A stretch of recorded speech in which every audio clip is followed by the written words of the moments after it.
Assalamu alaikum students. This is going to be a lecture about Agha Shahid Ali's second poem that is in your syllabus. The title of the poem is The Wolf's Postscript to Little Red Riding Hood.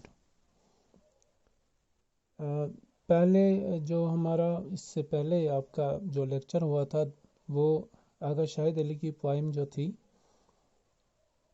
Post card from Kashmir, उसमें मैंने आपको आगा शाहिद अली का एक background lecture दिया था।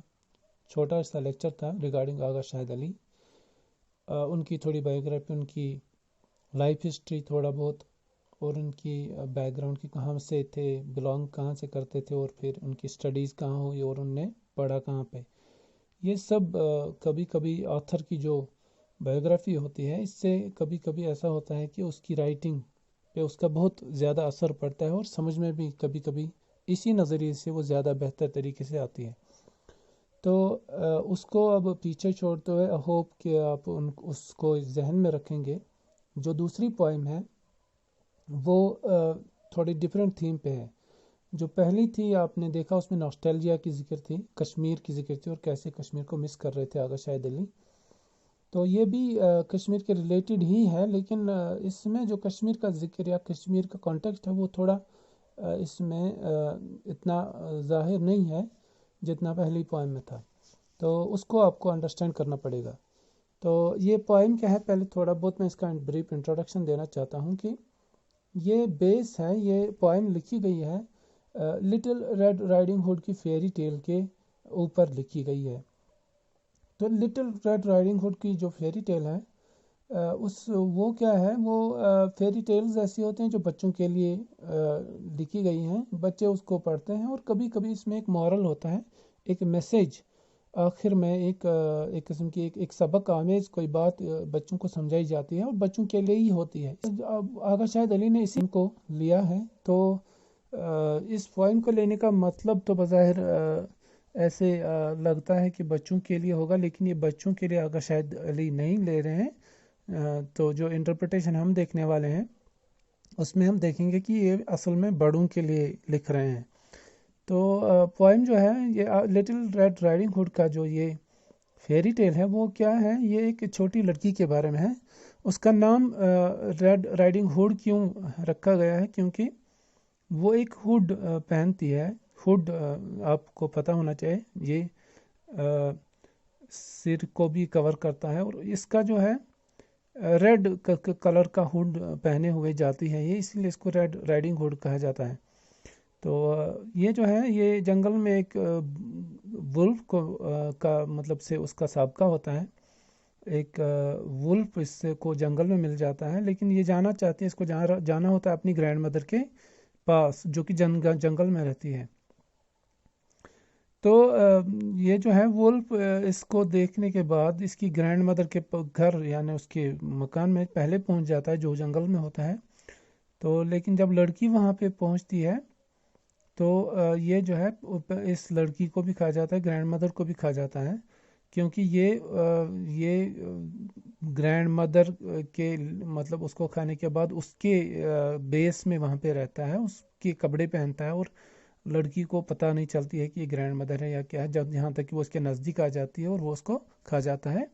और कुछ versions जो स्टोरीज़ हैं उसमें लड़की जो है वो चीखती है, यहाँ तक कि खाने के पहले वो चीखती है, लेकिन ऐसे में एक वुड कटर, एक लकड़हारा वहाँ से आ रहा होता है तो वो सुनता है, तो वो वुल्फ को अपनी कुल्हाड़ी से मार देता है, उसको काट देता है और अंदर से वो ग्रैंड मदर और ये जो लड़की है दोनों ज़िंदा निकल जाती हैं और वो उसमें फिर पत्थर और कूड़ा और ऐसी चीज़ें भर देता है और पत्थर छोटी छोटी कंकरियाँ उसके पेट में भर देता है।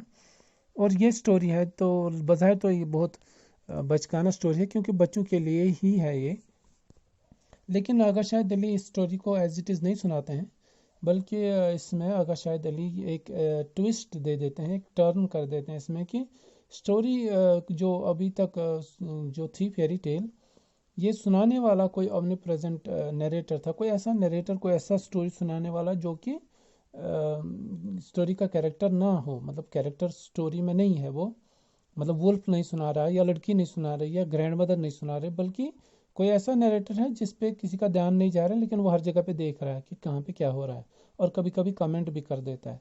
तो अहम बात यह है कि स्टोरी की जो एक आपको समझने की बात है, जो भी स्टोरी होती है इसकी मीनिंग जो है नरेटर के क्या नरेशन पे डिपेंड करके उसी से उसकी मीनिंग असल में निकलती है।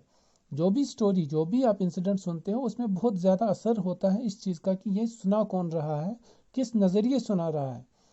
तो इसकी एग्जांपल्स मैं नहीं दूंगा, आप जानते हैं कि जो भी आपको सुना रहा हो, ये जो सुनाने वाला होता है इससे बहुत फ़र्क पड़ता है। तो आगा शाहिद अली इसी फ़र्क को ज़ाहिर करना चाहते हैं। तो यहाँ पे जो स्टोरी सुना रहा है वो ओमनीप्रेजेंट नरेटर नहीं है, बल्कि वो खुद वुल्फ है जो सुना रहा है स्टोरी। इसीलिए आगा शाहिद अली ने इसको लिखा क्या है कि आगा शाहिद अली ने इसका टाइटल लिखा है the wolf's postscript to little red riding hood. यहाँ पे समझने की बात है पोस्ट स्क्रिप्ट क्या होता है। Post script means something that comes after the script. Post means जो बाद में आता है, स्क्रिप्ट होता है जो लिखी गई हो, लिखा गया हो कोई चीज़। तो यहाँ पे स्क्रिप्ट तो स्टोरी है, लिखी तो स्टोरी गई है, लेकिन वुल्फ इसके बाद स्टोरी के पूरा लिखे जाने के बाद एक अपनी कमेंट्री इस पे दे देता है, जो उसके बाद ये समझा रहा होता है कि असल में मैं कुछ एडिशन करना चाहता हूँ। तो ये इंटरप्रिटेशन इस वजह से इसकी चेंज हो जाती है। और वुल्फ जो है, ये अहम बात यह है कि स्टोरी में वुल्फ जो था विलन था, वुल्फ जो था नेगेटिव था। तो इस लिहाज से वुल्फ का जो है नरेशन जो है वुल्फ की, वो बड़ी इम्पॉर्टेंट है कि वुल्फ जब सुनाएगा तो वो अपने आप को क्या विलन रहने देगा, या वुल्फ अपने आप को ही असल में हीरो साबित करेगा। तो ये जो है ये इसका थोड़ा बैकग्राउंड है। इसके बाद स्टोरी हम पढ़ेंगे और इसको एक्सप्लेन करेंगे।